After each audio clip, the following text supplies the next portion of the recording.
And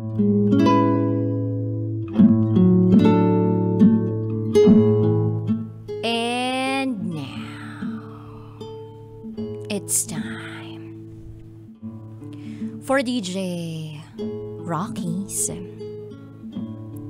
Secret Files.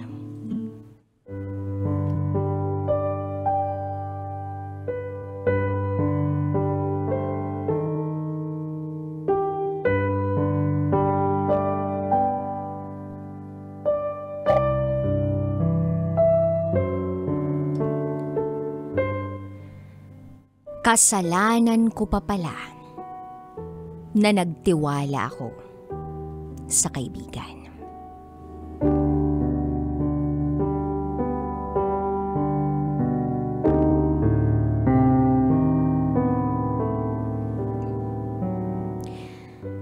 Hi DJ Rocky. I'm one of your avid fans. Araw-araw, nakikinig ako ng programa mo. Pag meron akong na-miss sa radyo, hinahanap ko talaga sa YouTube. Ewan ko pero nakaka-addict ang makinig sa iyo. Gusto ko lang ding i-share ang experience ko. Baka sakaling kapulutan ng aral ng mga taong gaya ko na madaling magtiwala. This story of mine is all about friendship, loyalty, and betrayal.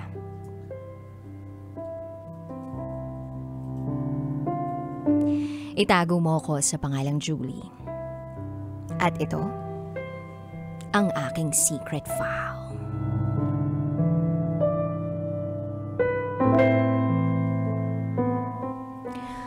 Uumpisahan ko ang storya ko nang mawalan ako ng trabaho. Namatay ang employer ko. Inalok ako ng kaibigan ko na itago natin sa pangalang IC. Inalok niya akong lumipat ng trabaho sa area niya. Ayoko sana nung una kasi sanay na ako sa location ko. Kabisado ko na. So one day, inimbitahan niya ako na pumunta sa trabaho niya. That time, wala pa rin akong trabaho. Pinuntahan ko siya. Nag-sleepover ako doon. Tapos, pinuntahan namin yung isa niyang kaibigan pa na itago natin sa pangalang Ina. First time ko siyang makilala. Kasama pa nung isa nilang kaibigan. It was a warm meeting. Or, I just thought. Days passed by, nakahanap ako ng trabaho. Pero hindi ako nagtagal kasi temporary helper lang pala ang kailangan ng family na yon. So pumunta uli ako kina IC. And this time, nag-decide na akong maghanap ng trabaho sa area nila. Nakituloy muna ako kina IC habang minimit ako ng possible employer ko. And I'm so thankful dahil sinasamahan niya pa ako. Kasi nga, hindi ako magaling sa Google Map. Literal, naligawin ako, DJ Rocky. Nakahanap ako ng malapit sa workplace niya. Pero, nasa recovery stage pa ang patient. So habang hinihintay ko na ma-discharge ang matanda, doon ako kina IC nakikitira. December. Nagbakasyon si IC sa Pilipinas. Kaya ako muna ang sumalo ng part-time work niya kay Ina. And this is where all my disappointments began. Dahil nga sa madali akong magtiwala. Kahit bagong kilala ko pa lang si Ina, na-share ko na sa kanya ang mga sikreto ko. Including yung naging jowa-jowa ko sa last work ko. Sabi ko kay Ina, inaamin ko naman na hindi ako matinong babae. Nagkaroon ako ng lalaki sa dati kong trabaho. I'm single by the way, DJ Rocky. I only referred lalaki kasi may kinakasama yung guy. Then sabi ni Ina, alam ko, sinabi ni Icy, kaya ka raw hindi makaalis-alis sa dati mong area kasi hindi mo maiwan yung lalaki mo doon. Nagulat ako. So tinanong ko uli si Ina kung kailan sinabi ni Icy yung tungkol doon. At ang sagot ni Ina, nung unang dinner nyo dito. Tanong ko, paano? Sagot ni Ina, ganito, nung pagkaalis mo dito ng gabi, sinabi ni Icy, alam mo ba yung si Julie? Hindi makaalis-alis sa area na yun kasi hindi niya maiwan yung lalaki niya roon. Tinanong daw ni Ina sinong Julie.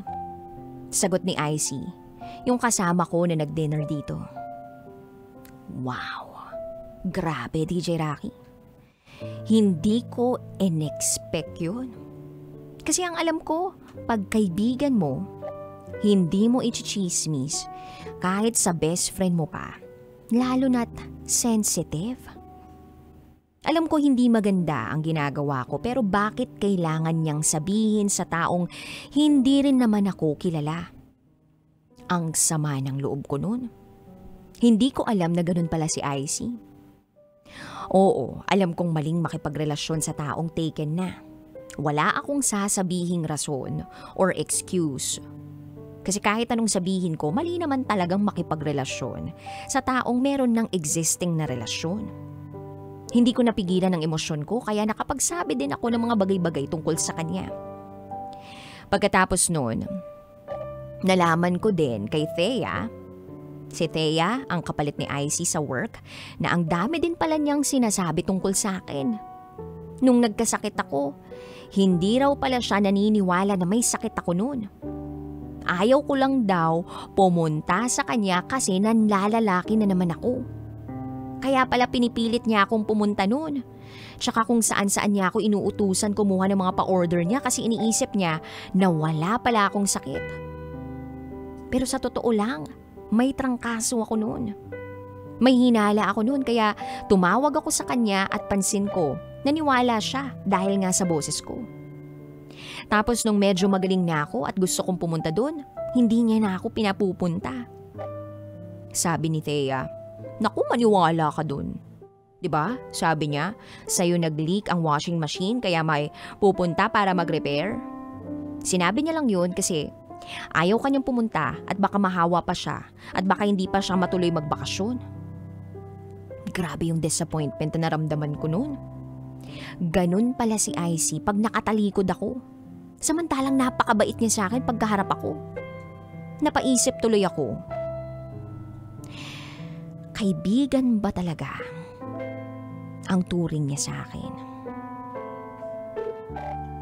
O puro kaplastikan lang lahat ng yon? Sincero ba siya? Or kaplastikan lang lahat ng yon? Tinatanong ko tuloy ang sarili ko kung masama ba akong tao. Pero may iba din naman akong mga kaibigan at wala akong naririnig na kahit anong panghuhusga mula sa kanila. Ang totoo, lagi nila akong pinagsasabihan kapag nagpapasaway ako, lalo na tungkol sa jowa ko. Friendly advice ang sinasabi, harapang prangkahan. Lumipas ang buwan, bumalik na si Icy. Nag-uusap pa rin kami. Pinalampas ko na lang lahat ng mga sinabi niya. At isa pa, nakapagbitaw din naman ako ng mga salitang hindi ko naman dapat sabihin. Kahit pa sabihin bugso ng damdamin, hindi ko pa rin dapat sinabi yung mga yon. Kaya pinalampas ko na lang. Bumalik si Icy sa dati niyang trabaho at nagtatrabaho na rin ako. Then na-meet ko si Lerma. Nakasabay ko siya sa clinic. Unang usap pa lang namin, parang ang gaan na ng pakiramdam ko sa kanya. Unti-unti kaming naging close. At siya na ang nasasabihan ko ng sama ng loob kay Icy. Hanggang sa isang araw, nag-resign ako sa trabaho. Hindi ko na kinaya ang puyat.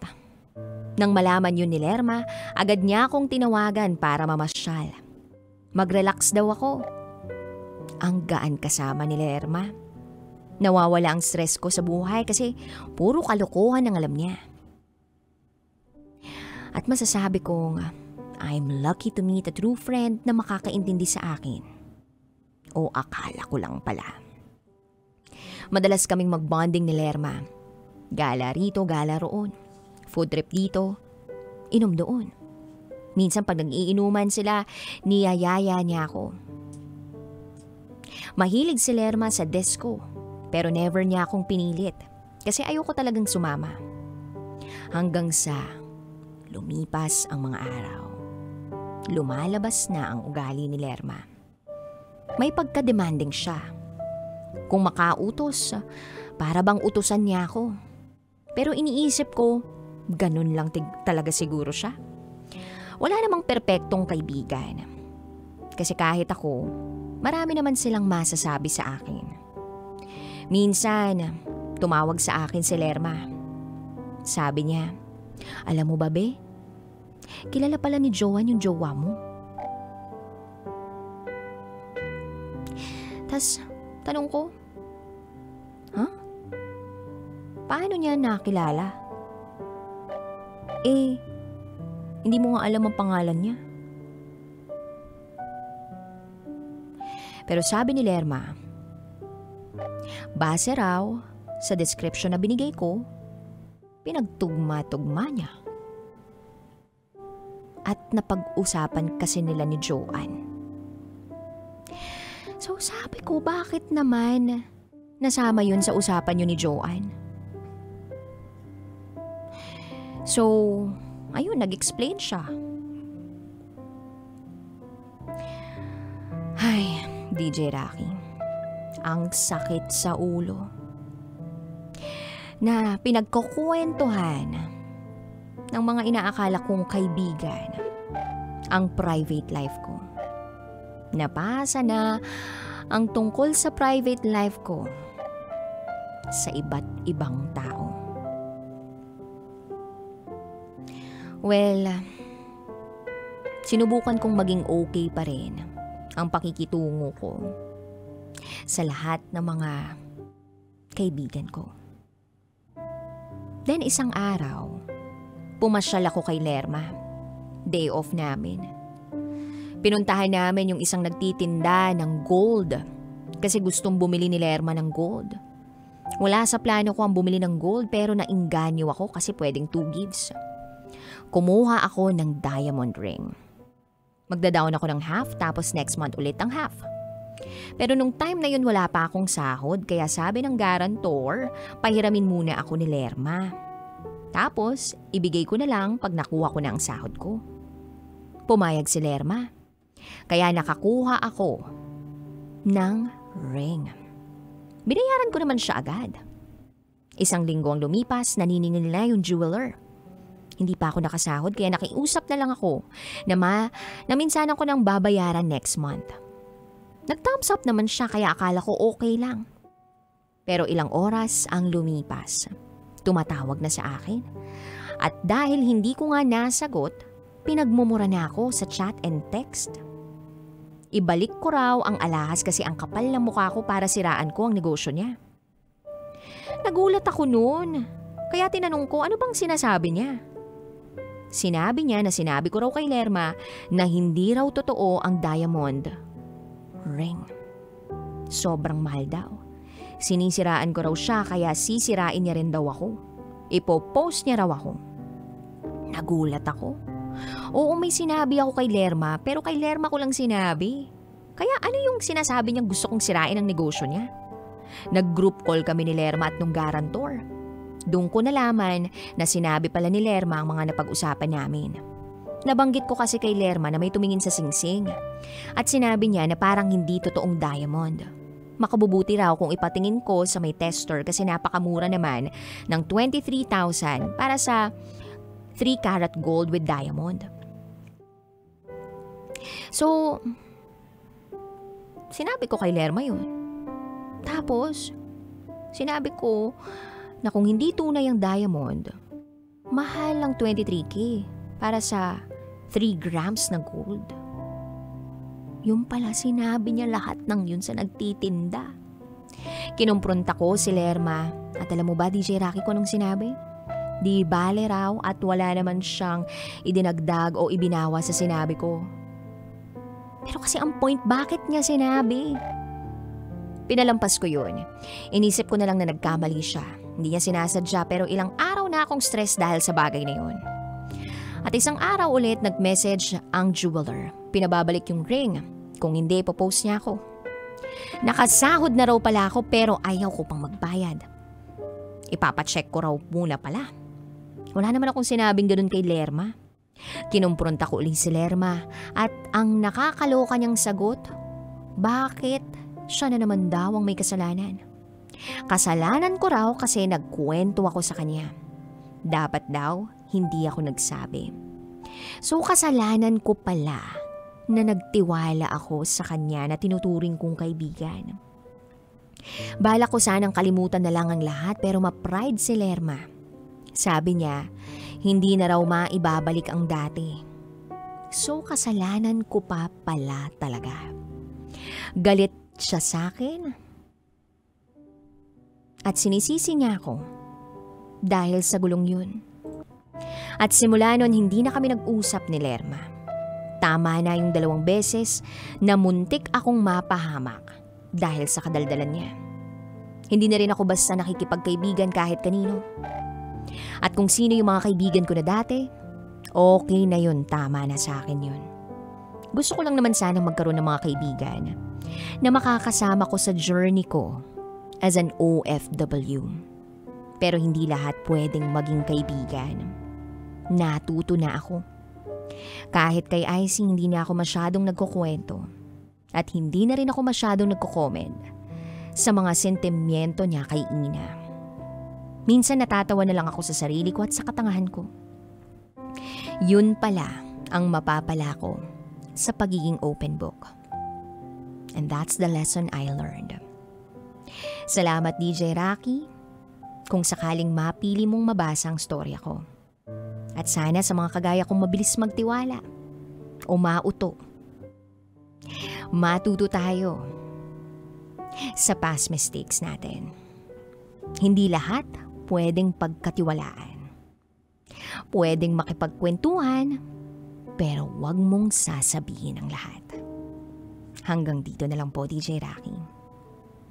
Muli, ako si Julie at ito ang aking secret file.